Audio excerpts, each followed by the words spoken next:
to be here tonight. It's always a thrill to address an Achimotan forum, because this is the highest recognition that you can get without being a government in power or having enough money to buy favors.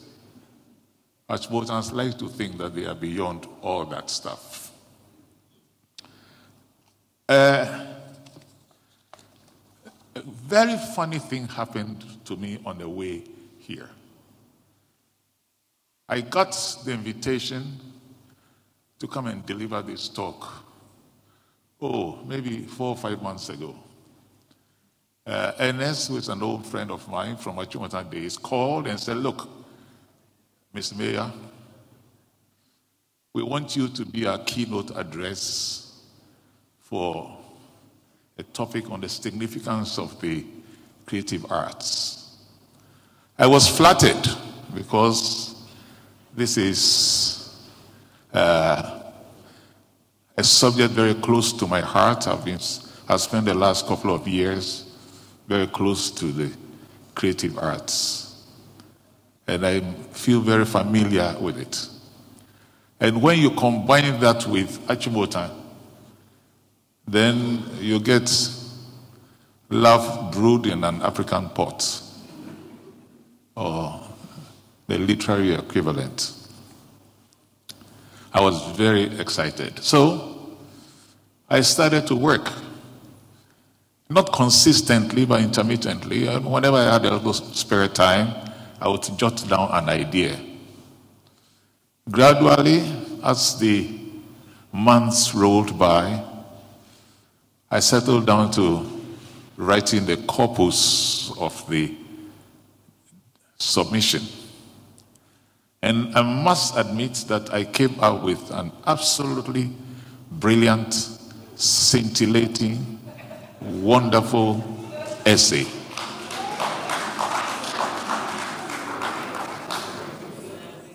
I was extremely self-congratulatory, to the extent that I sent myself, I showed it to my wife and said, "Look, isn't that good?"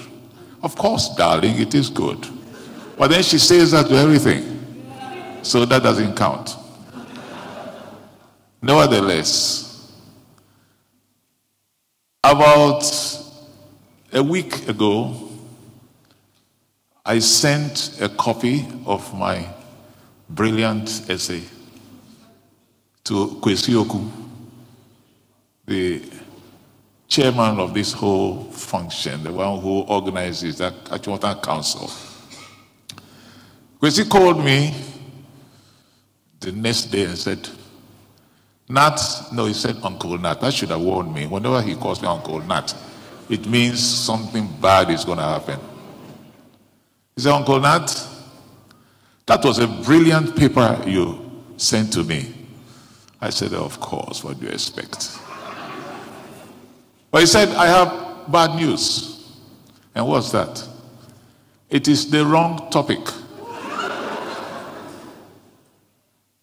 I mean, wrong topic. I said, "Okay, wait a minute. Your invitation was to write upon the significance of the creative arts." He said, "Yes. But then the first part also said, after the applause." I said, yeah, I know. After the applause, the significance of the creative arts. What's that got to do with it? He said, "What you wrote was a brilliant history of Achimota and the creative arts. You explored how Achimota cultivated the creative arts in its formation of education, its reasons. You explored the history of the time. It's all wonderful. But Uncle Nat, we don't give a damn for all that." I was kind of surprised that he used the word damn. By this time, I was feeling very hurt. So I said, "What do you want?" He said, "We want you to reflect generically on the creative arts, incidentally how it touches this country, maybe a point or two about Achimota's involvement with it, but not a history of Achimota.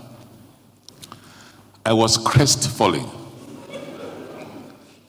I mean, I had told my friends, this, you must come because this is me finally receiving the laurels of Achimota for intellectual gymnastics beyond duty.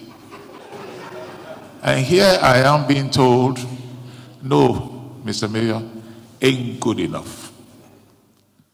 So I said, all right, I'm going to do my best. I have exactly 1 week, but I'll do my best. He said, and that's what Kweku does, which is annoying. I know you can do it. I have confidence in you. I mean, some cheek. I know you can do it. I have confidence in you. All right. So I set about trying to put together an essay on the creative arts. I must warn you, this may be a very boring essay. Boring because it's not the first one that I had planned. But nevertheless, since you are here and I'm here, and I cannot run out of here without you chasing me, I'm going to deliver it, okay? So that is my preamble.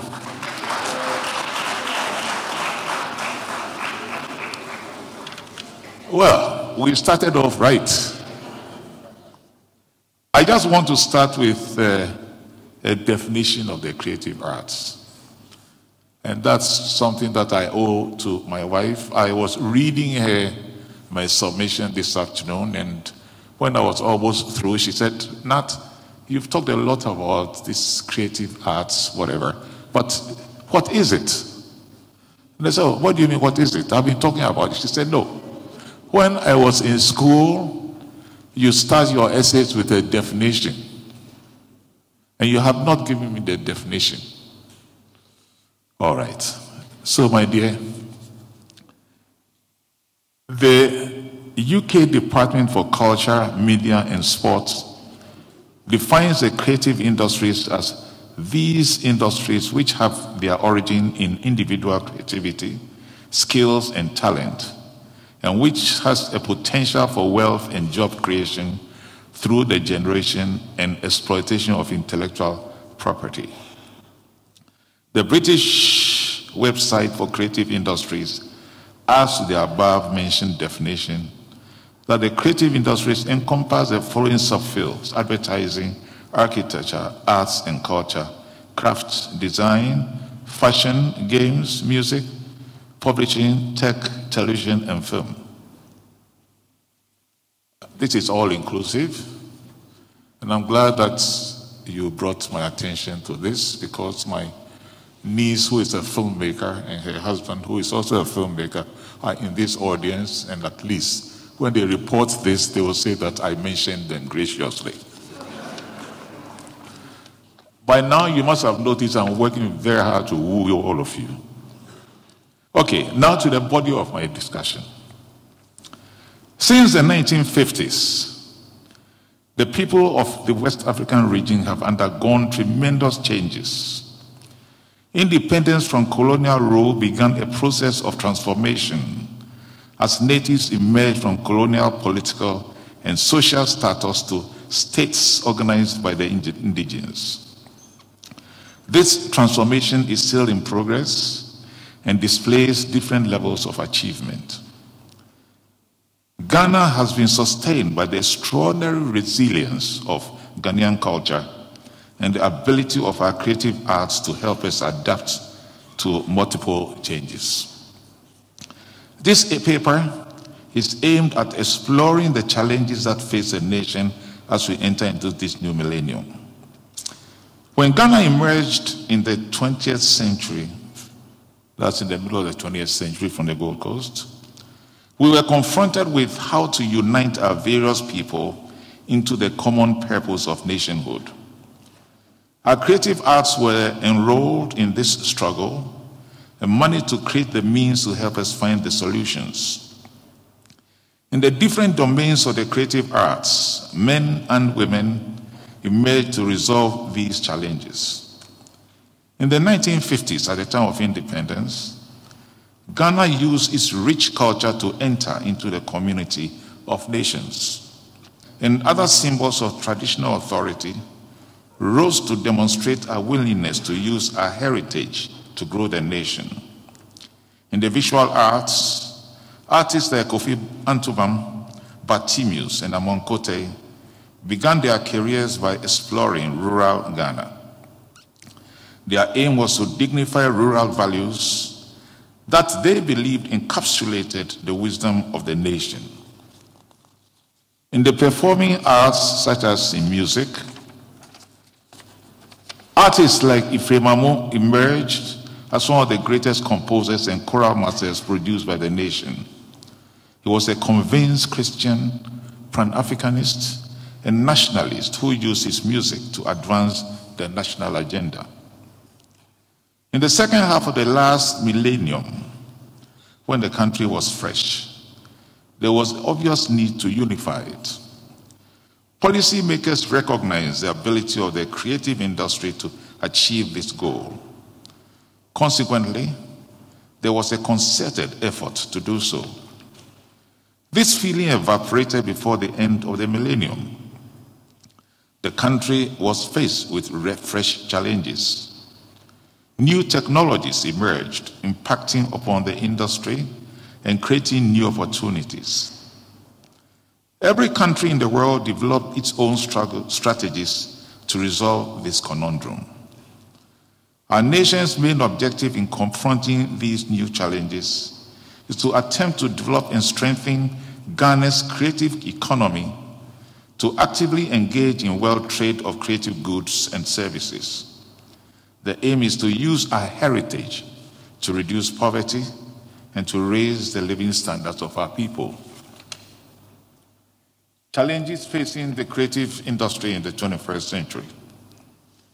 Ghanaian society is so overwhelmingly rural in scope and attitudes, but changes and advances in the last 60 years have given its people greater access to the cities.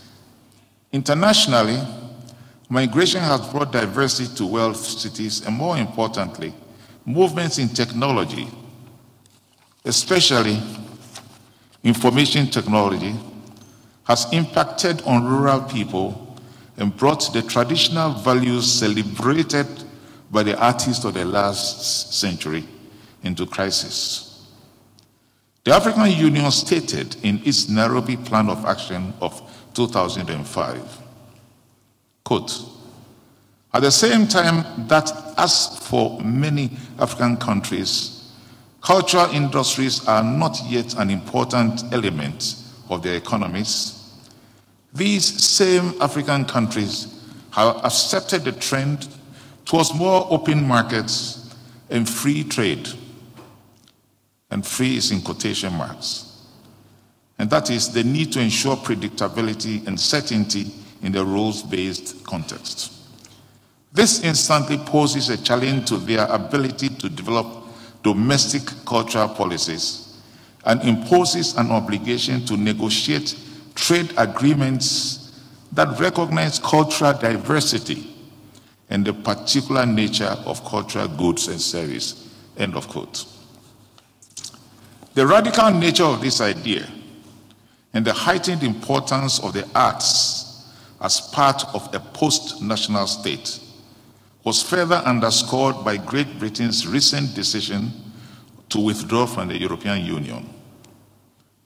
The EU referendum campaign was marked by social division, heightened animosity to immigrants, and a bold and unsettling nativist rhetoric. It pitted cosmopolitan art centers against mainly rural or dilapidated industrial regions. It heightened the cultural argument between proponents of a globalized culture that stresses the free flow of people and ideas, and a more traditionalist view that stresses the importance of national sovereignty to control the rate of social change. The impact and contribution of the creative industry to sustainable development and social inclusion is also recognized in many developing countries. In Asia, tailored cross-cutting policies are being put in place to enhance their potential. Nearer home, Nigeria's film industry is now the third largest in the world. It is worth $250 million a year and directly employs nearly 500,000 people. It is fast becoming a significant contributor to the Nigerian economy. In Great Britain, the creative industries in 2013 contributed £76.9 billion to the economy, representing 5% of the GDP, and created over 2.6 million jobs. The sector also earned revenue of £17.3 billion from export of creative goods and services. Ghana, with our rich diversity of cultures and abundant creative talent, have created policies for the creative industries through the Ghana Shared Growth Development Agenda. This is a blueprint for the country to benefit from what is now globally recognized as one of the most dynamic engines for rapid growth and sustainable development. The main objective was to develop and strengthen Ghana's creative economy in ways that would enable the nation to actively engage in the world trade of creative goods and services. A sad reality for most developing countries is the absence of will and capacity to implement government policies. The Creative Industries Plan in the Ghana Poverty Reduction Strategy of 2005 was never implemented. Implementation of the Creative Industries Sector Medium-Term Development Plan under the Ghana Shared Growth and Development Agenda suffered the same fate. A report on the creative arts was conducted by the Institute of Music and Development in August of 2015. This report sought to understand the challenges that face the implementation of the creative sector medium-term strategic plan. The implementation of the plan was believed to have been unsuccessful due to a number of reasons. The study was aimed at identifying these factors and making the necessary recommendations. The report showed the following. There was a feeling of inertia or indifference among practitioners of the creative arts in the ability of the domain to progress and create room for success. 2, the majority of the respondents to the poll identified government's indifference to the sector as one of the reasons for its lack of dynamism. The recommendations that were made included the following. 1, there is a need for education targeting community and district levels through workshops, dialogues, and discussions at various levels. This hopefully will stimulate, generate, and harness interest in the creative arts industry and unearth hidden talents. Also, art should be included in the basic education to overcome the idea of it is not a worthy career to undertake. Quote, it's aimed at convincing individuals that they belong in the creative industry and have an important contribution to make. 2, building or improving the capacity of institutions that have responsibility to pass and implement policies can encourage effective and efficient development and implementations of these policies. 3, some practitioners recommended strong media attention on the sector through various means of recognition. This will promote the arts so that artists could find a sense of belonging with other practitioners. 4, improve capacity of artists and other value chain players can increase the chances of the sector to attract right capital. 5, active government involvement, particularly attention to the sector through liaising with the sector in the development of long-term strategic plan, will help to develop all facets of the creative sector. 6, research geared at unearthing challenges within the sector and proposing ways forward would greatly aid the industry in charting a direction for the future. 7, soliciting private sector investment into the sector can greatly revamp the sector. 8, it is needful for the sector to build and develop all forms of infrastructure, fiscal, organizational, as well as capacity. Structures that unify professionals in the industry can aid them gain an advantage. 9, even though earlier strategic plans have been prepared but not properly implemented, the clarity of the vision for the sector still remains vague and yet to be understood by the professionals. Sensitizing professionals in the sector on the vision of policies and plans would greatly aid in its achievement. 10, ensuring that at least some plans are implemented can restore confidence in the sector's ability to implement policies. 11, policymakers must build trust, support, respect, and partner with artists on the ground to address issues concerning the industry. 12, policymakers need a thorough understanding of how creative enterprise affects economic growth in model countries. We should build policies tailored for the creative sector in Ghana. Companies, local assemblies, and communities could be encouraged through tax exemptions for each time they utilize the services of artists within their jurisdiction. 14, the setting up of a creative industry council. 15, the intensive education in the country's primary and secondary schools on the sector.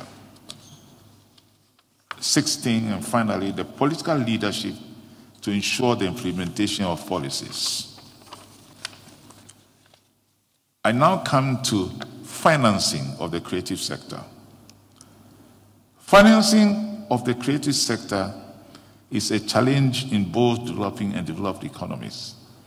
The issues faced by professionals in both economies are not significantly different. In Ghana, both public and private financing is practically non-existent and is a major issue. Many artists are obliged to use their personal funds to support their projects. An additional barrier to funding is that the creative sector is seen as cultural heritage or hobby with little economic potential. Limited data on the sector makes it difficult for investors to make independent assessment of the potential of the sector. Professionals in the sector have limited understanding of the requirements for assessing funding. And that is quite important. We have a romantic idea that artists are creators and they don't need to hustle for money, and they are genius who point the way. Unfortunately, the people who fund artistic endeavors are businessmen who wear suits that they tie to the top, and they don't have the same values. So you've got to know how to present your case to them. In countries where the industry thrives, financing the creative industry is part of a larger government effort to include the arts in all aspects of life. Cities and the creative sector. Cities are now making strategic collaborations with the creative communities, either through city projects, building of creative hubs, or competition for architects to enhance the city's landscape.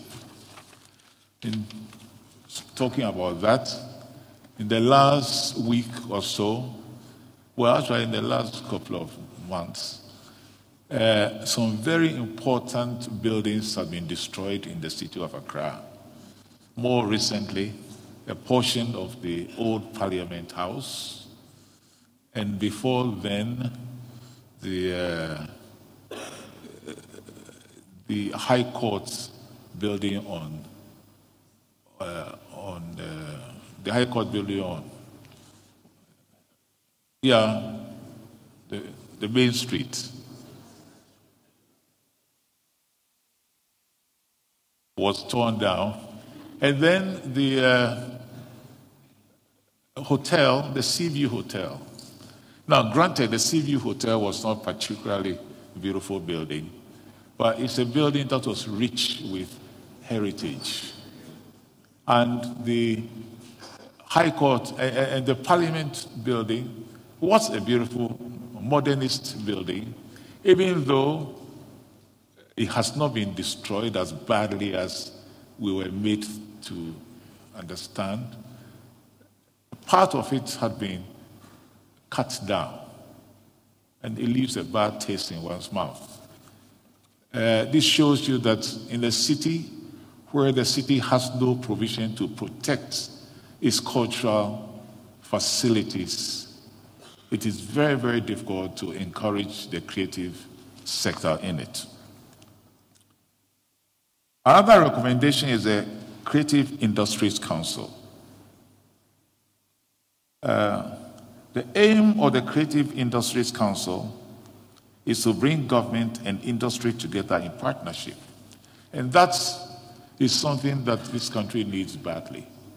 A council which brings government and private sector together to invest in the creative sector. The aim is to put the creative industries at the heart of the growth agenda. And this is something where the district assemblies, as well as the metropolitan assemblies, can try and play a role.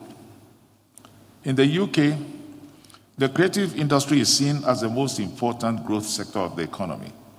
A council was created as the partnership of government and business, and mandated to advise on the UK's creative industry strategy. The council operates on the premise that the UK is a world leader when it comes to the creative industries. They play an important role in shaping how the rest of the world perceives the UK. Moreover, the country feels that the UK is trading in an increasingly competitive marketplace and cannot take its position for granted.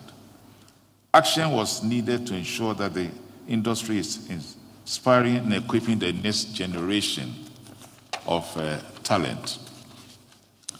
Now, this is something that Accra certainly needs, because right now, Accra is, I think, one of the main outlets for the textile industry in this country. And our textiles is being swept under because of counterfeits that are coming in. And our markets are full of them.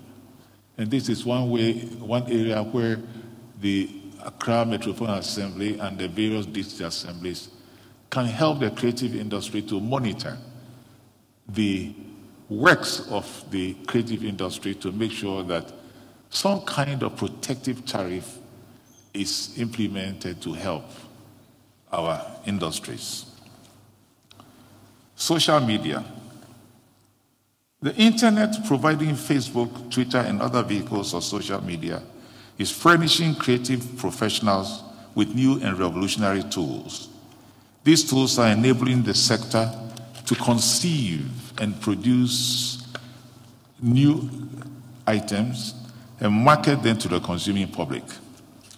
In industrialized worlds like America, Europe, and Asia, this process is far advanced. Africa, with its fast-growing economies and sizable populations of young people, is on the threshold of entering into this brave new world of social media and gaining access to technology. The internet has obliterated centuries-old methods of bringing art to the public.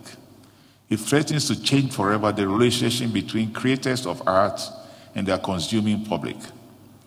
The invention of the phonograph in the latter parts of the 19th century democratized delivery of music.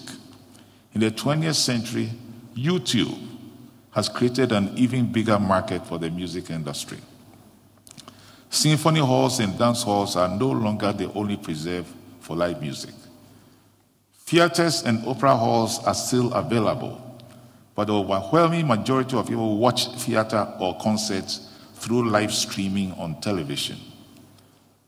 Technology has changed the ways we consume art. Today, a telephone is practically all you need to enjoy music, read a book, watch theater, or enjoy the visual arts, even in the remotest villages. Currently, as I speak, Kofi Setoji, one of our preeminent painters, is holding a major art exhibition in virtual space.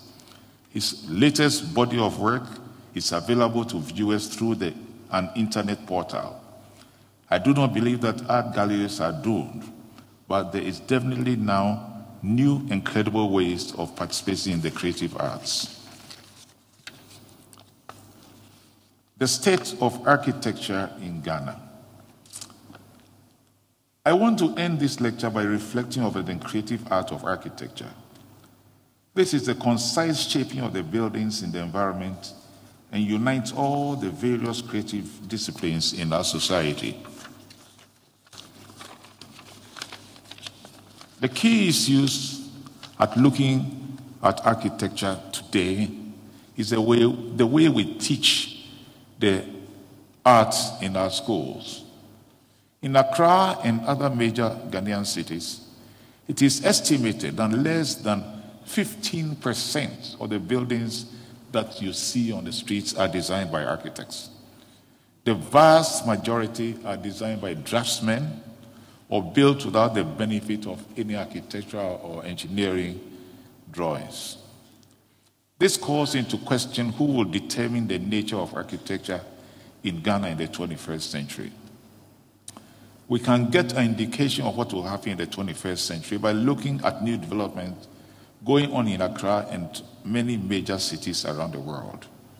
Architecture is becoming a spectator sport for architects to strike heroic poses. It is ironic that in a world dominated by the unfolding energy crisis, so many of our new buildings are defiantly oblivious of the need to conserve energy. How can the needs of the people of Ghana be met and sustained through intelligent design? There is clearly a disconnect between what is being portrayed as the contextual architecture and the environmental concerns of sustainability. That sounds nice. I wrote it early in the morning when my brain was half dead. And it just sounded good. I honestly don't know what it means. So just take my word for it, okay? Just take my word for it. I'm going to repeat it again so that you know that I didn't know what I was talking about. There's clearly a disconnect between what is being portrayed as the contextual architecture and the environmental concerns of sustainability. I got it. Sustainability must be about us. It should be described in our own words. And it's all about design, which is influenced and shaped by content, identity, and culture. All three should be wrapped around the issues of Ghana and pointed out its strengths and weaknesses. Without her informed judgment and insights, it would have been impossible for me to compile this essay. I want to thank my friend Joe Sayado, an architect and a visionary. Actually, all those wonderful statements I made were recommended by Joe Sayado. The ones that I claim I don't quite understand. I also wish to thank Dr. Kofi Bakum and Professor Ivan Adai-Mensah of Legon for their advice on the history or contributions of Achimota to Ghanaian culture. Now, the previous paper I wrote, which I thought was so wonderful, and it's a pity that you're not hearing it. Those two were very instrumental in helping me to shape it. So when you see them, you can say thank you. And if they ask what for, say, well, I don't know, but Uncle Nat says thank you. All right, they will understand. I want to thank my wife, Yamukai. That's the lady sitting in front looking very coy and demure. I want to thank her for her cheerful patience in listening ad nauseum to tales of an Achimotan childhood. And I really mean that. She has to sit and listen to tales of Achimotan childhood. I regret I cannot deliver the essay all those people worked so hard to help me compose. It may yet see the light of day. Thank you very much.